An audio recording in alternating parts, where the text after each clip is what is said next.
बिस्मिल्लाहिर्रहमानिर्रहीम। मैं हूँ तैयबा तनवीर। आज का मेरा टॉपिक है sample and sampling. Sample and sampling analytical chemistry का बहुत इंपॉर्टेंट टॉपिक है, क्योंकि एनालिटिकल केमिस्ट्री में हम एनालिसिस ही करते हैं किसी के कंपाउंड के कंपोजिशन, प्रॉपर्टीज़ एंड स्ट्रक्चर वगैरह डिटरमिन करने के लिए मुख्तलिफ़ किस्म के एनालिसिस करते हैं। एक्सपेरिमेंट्स वगैरह। तो किसी एक्सपेरिमेंट में या किसी एनालिसिस में सबसे इम्पोर्टेंट चीज़ जो है वो सैम्पल होती है। तो आज हम पढ़ेंगे कि किस तरह से सैम्पल किसी मटेरियल का लिया जाता है और सैम्पलिंग प्रोसेस किस तरह से किया जाता है। तो आइए देखते हैं कि सैम्पल क्या है।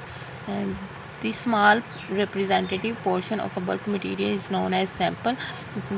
कोई मटेरियल जिसका हमने एनालिसिस करना है, जिस पे एक्सपेरिमेंट करना है, उस मटेरियल में से अगर हम छोटा सा पोर्शन लेंगे, छोटा सा हिस्सा लेंगे, जिसको टेस्ट करेंगे, तो उसे हम सैम्पल कहेंगे। फॉर एग्ज़ाम्पल, अगर आपने किसी वाटर का एनालिसिस करना है किसी वाटर पे, तो वो जो आप वाटर का सैंपल लेंगे उसे हम कहेंगे कि ये सैंपल है। वाटर का जो छोटा सा पोर्शन लेंगे एक्सपेरिमेंट के लिए, उसे हम सैंपल कहेंगे। Sample is a piece of material which is to be analysed. Sample उस मटेरियल का हिस्सा होता है जिससे कि हम एक्सपेरिमेंट जिस पे कर रहे होते हैं या जिसको हम एनालिसिस कर रहे होते हैं।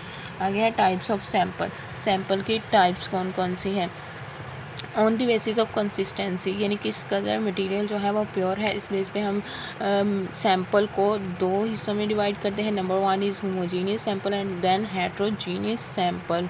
होमोजीनियस सैंपल क्या है कि अगर मटेरियल हमारे पास बिल्कुल प्योर फॉर्म में मौजूद है, यानी उसकी composition through out the material same है, तो उसे हम होमोजीनियस सैंपल कहेंगे।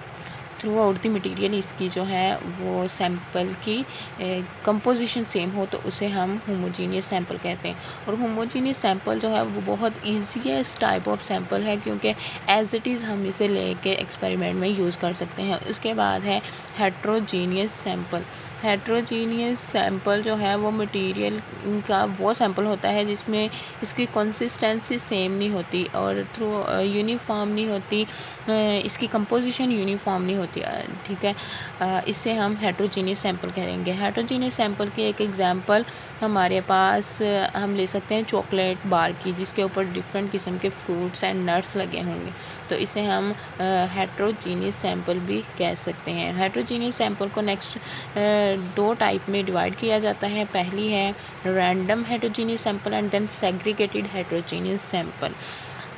तो ये हो गई सैंपल की types on the basis of consistency, both homogeneous and heterogeneous. अब है on the basis of state and phase. अगर हम स्टेट एंड फेज़ के लिहाज से देखें तो सैंपल को 3 टाइप्स में डिवाइड किया जाता है। वो पहली है solid sample, then liquid sample and और फिर गैसियस सैंपल।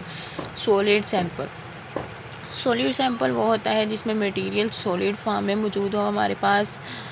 इस तरह के सैंपल को प्रिपेयर करने के लिए हमें थोड़ी प्रेपरेशन की टेक्निक्स को यूज़ किया जाता है, जिनमें पहली तो ये है कि सैंपल मटेरियल को ग्राइंड किया जाता है ताकि इसका पार्टिकल साइज़ कम हो सके। फिर इसके बाद इसकी होमोजीनिटी को इंश्योर करने के लिए हम इसे मिक्स करते हैं ताकि थ्रू आउट द मटेरियल ये होमोजीनियस हो जाए। इसके बाद इसकी स्टोरेज का थोड़ा प्रॉब्लम आता है। स्टोर करने के लिए हमें प्रॉपर तरीके से स्टोर करना चाहिए ताकि एब्जॉर्प्शन एंड एडजॉर्प्शन के फिनोमिना ना हो और इसकी कंसंट्रेशन चेंज ना हो। आगे हमारे पास है लिक्विड सैंपल। लिक्विड सैंपल में जो हमारे पास मटेरियल होता है वो लिक्विड फॉर्म में होता है और लिक्विड फॉर्म में सैंपल को प्रिपेयर करने के लिए हमें देखना है कि लिक्विड की फेज़ एक ही होनी चाहिए। ये ना हो कि वो 2 लेयर्स में या 3 लेयर्स में मौजूद हो। जैसे अगर हम वाटर में ऑयल डालेंगे तो उसकी 2 लेयर्स बनेगी। तो अगर हमने सैंपल लेना है तो इस तरह से सैंपल नहीं होना चाहिए कि उसकी 2 लेयर्स हों।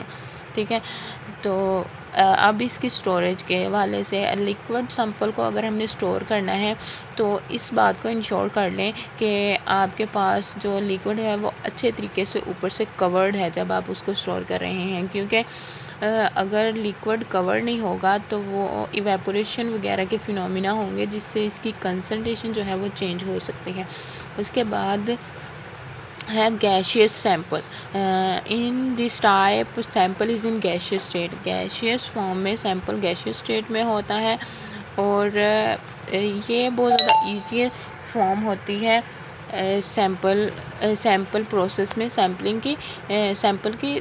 तो इस स्टेट में हम सैंपल को स्टोरेज करने की भी थोड़ी बहुत डिफ़िकल्टीज़ होती हैं क्योंकि गैस है ये लीक हो सकती है। तो इसके लिए हमें पहले जिस कंटेनर में गैस को बंद किया गया है इसे दूसरे कंटेनर में भी स्टोर करना पड़ेगा।